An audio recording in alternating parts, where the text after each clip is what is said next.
Hi again. This is the instructions and overview of Japan's growth of a military society.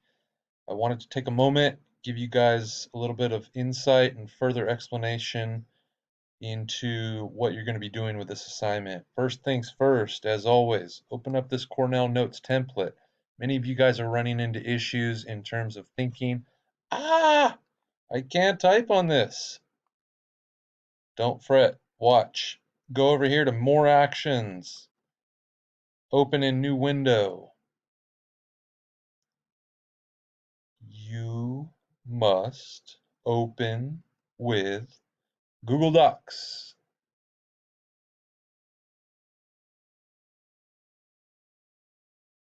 Be patient. Be patient. And there you have it. You can now begin editing this document and type my notes. All right, so once you have that open, what you're going to do is go back to Google Classroom. You will click on the Google Slides. It will load like so.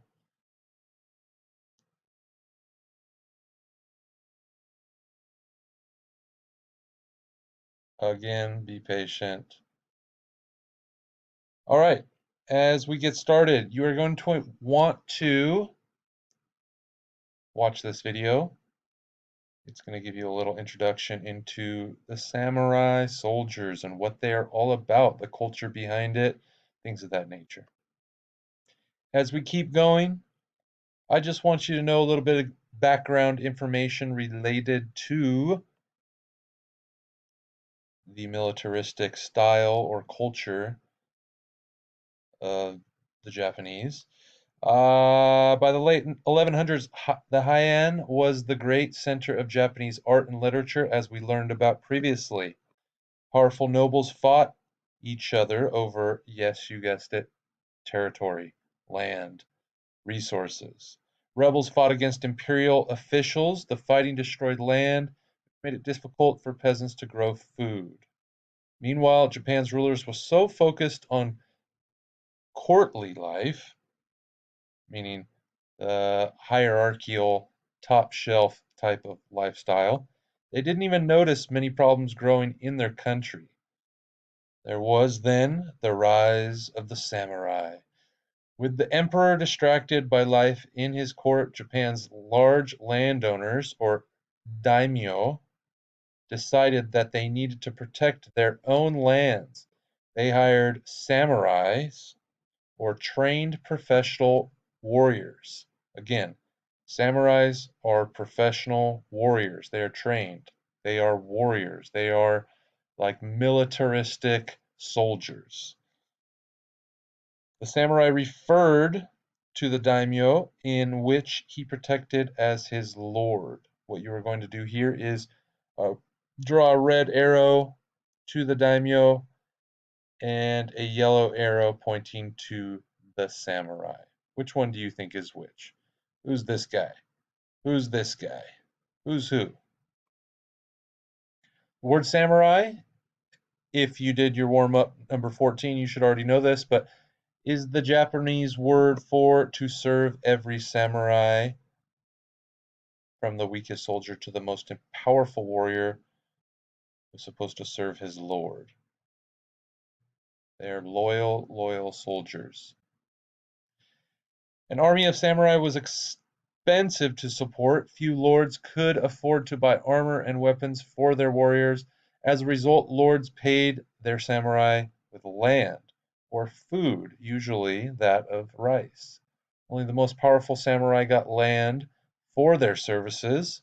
Most of these powerful samurai didn't live on the land they received, but they did profit from it, so they would probably have someone live or reside on this land, tend to it, farm it, then sell the resources and charge them rent, things of this nature. Is this something new from this time? Well, lo and behold, what we're going to talk about in Europe, they actually installed something very, very similar. And the economics of this all pertain to this time frame. Yes, this was basically when land was being profitable. All right. Quick check. I just want you to write true, false next to these statements. Samurai were landowners who hired daimyo to protect them. True or false? Daimyo who hired samurai for protection were called lords. True or false? And samurai were always paid with rice for their services.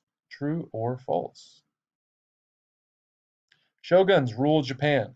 Many of the nobles outside Heian were unhappy with the way Japan's government was being run. Frustrated, these nobles wanted a change of leadership.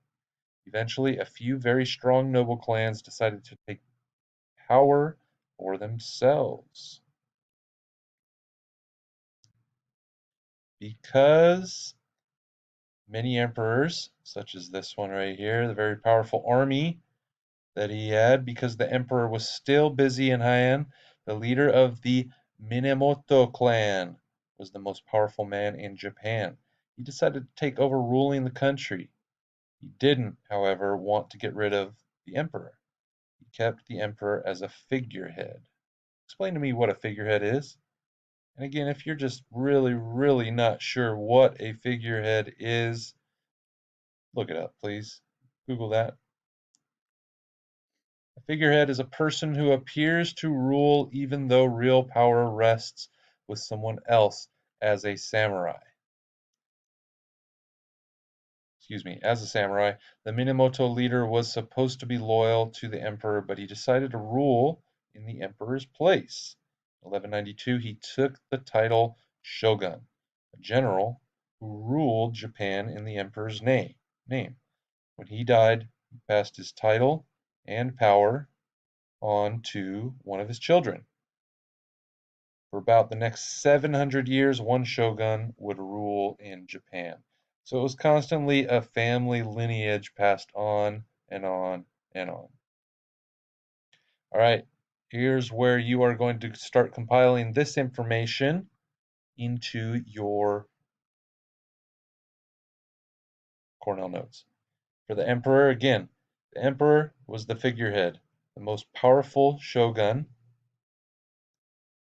The shogun here is a powerful military leader who ruled in the emperor's name. And the daimyo, Japan's large landowners. They would hire these samurais to protect their land. Here's a nice little hierarchy.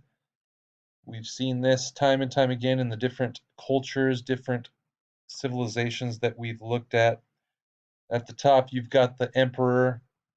Right here, right below, where the nobles would typically be in other civilizations, we've got shoguns and daimyos. And we've got the samurai, also doing a lot of the brutal labor, as well as the peasants and the artisans, making up the lower class. Now here with the samurai, continuing on, we've got trained professional warriors. And remember, the samurai are the ones devoted to serving their lords. The daimyo and the shogun were paid by their lords with land or food.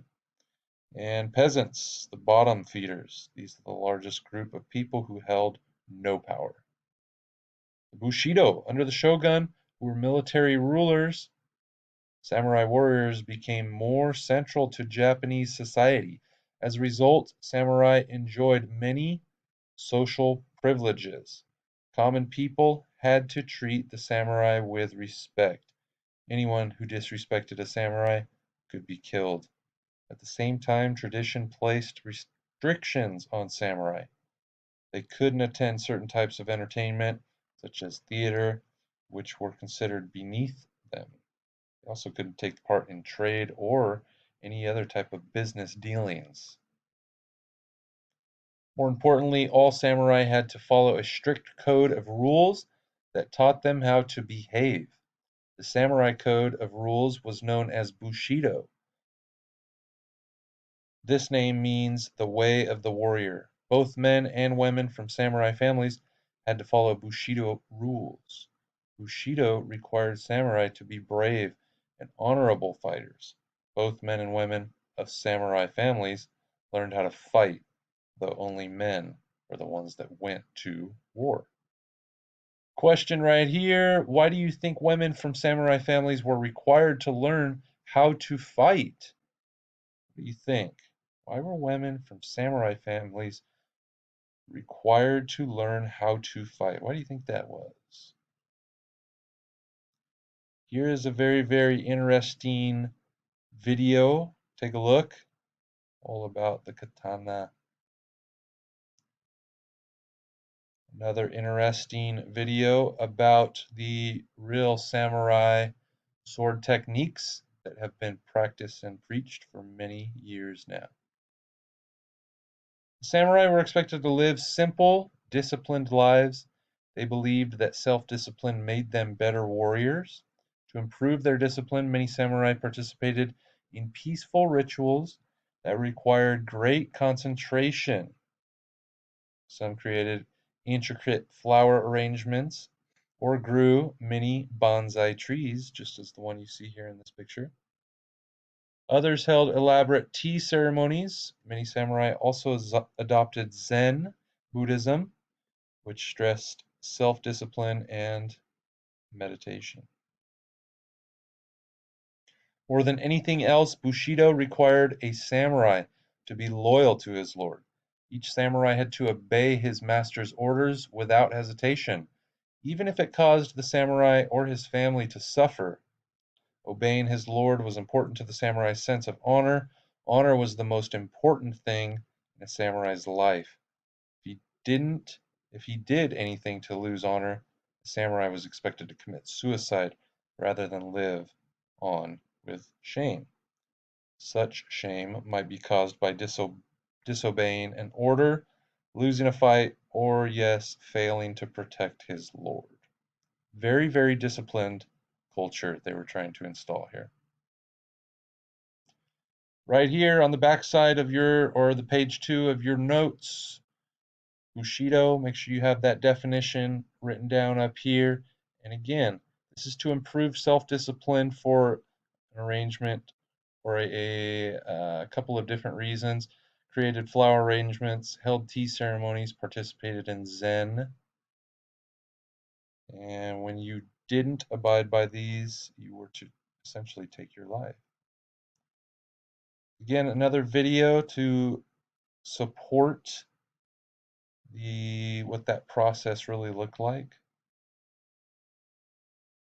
Mongol invasions. One of the greatest challenges to the shoguns was an invasion by the Mongols from China. China's Emperor Kublai Khan sent an army to conquer the islands in 1274. Faced with invasion, the shogun sent troops to fight the Mongols. In addition, Japan's warring nobles put aside their differences to fight the enemy. Japanese warriors were aided by a great storm. The storm sank many Mongol ships and forced the Mongols to flee. The storm essentially saved the Japanese, protected them essentially, and when they did actually touch down on Japanese soil, the samurai were able to defend themselves significantly. Mongol invasions, just go ahead and write that down. Don't worry about this graphic right here. In 1281, the Mongols invaded again. This time they sent two huge armies and threatened to overwhelm Japan. For weeks, the two armies were locked in deadly combat. Once again, though, the weather helped the Japanese. A huge storm swept over Japan, sinking most of the Mongol fleet. Many Mongol soldiers drowned. Many more returned back to China. The grateful Japanese called the storm a kamikaze, or divine wind. They believed the gods had sent the storm to save Japan. So again, make sure you write down under Mongol invasions that both attempts to invade Japan were unsuccessful due to the storms that sunk the Japanese fleet. Again, this is related to what they referred to as kamikaze. And then to end it off, go ahead and take a look at this video from Pawn Stars.